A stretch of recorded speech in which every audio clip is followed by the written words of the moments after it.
نخلص بقى منتخب مصر الاول ونكون فرحنا ان شاء الله بالصعود لكاس العالم. نيجي المنتخب المحليين، المنتخب التاني منتخب حلمي طولان. منتخب حلمي طولان طبعا كلنا شفنا ماتش مصر وتونس الودي اللي مصر كسبت فيه 1-0 بهدف قفشه.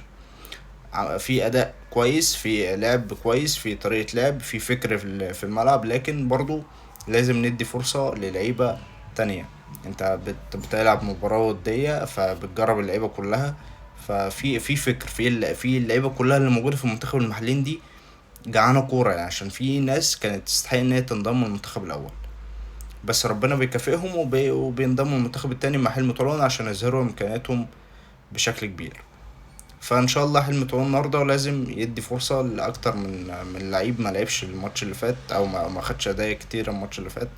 وتعالى كده نقول لك يعني التشكيل اللي ممكن يبدا بيه حلمي طولان. هل هو هيبدا ب5-4-1 زي الماتش اللي فات، ولا ممكن يغير الطريقه؟ بس من وجهه نظري تعالى نشوف يبدا بانهي تشكيل وانهي لعيبه. طبعا في حراسه المرمى ممكن يبدا بعلي لطفي. علي لطفي قدامهم علي الفيل، مصطفى العش، كريم فؤاد ناحية اليمين، يحيى زكريا ناحية الشمال. يحيى زكريا ده يعني افتكروا اسمه كويس قوي، لعيب كويس قوي وهيفرق جدا مع المنتخب ومع غزل المحلة، هيعمل أداء كويس قوي. قدامهم غنام محمد، عمر الساعي، أحمد عاطف قطة.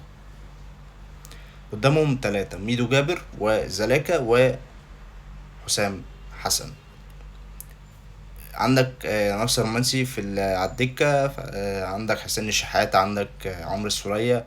عندك لعيبة خبرات كتير أوي في المنتخب المحليين وهيفرقوا جدا مع المنتخب، وإن شاء الله نحقق نتيجة إيجابية ونستفيد بأكبر استفادة من الوديات اللي احنا بنعملها الفترة دي.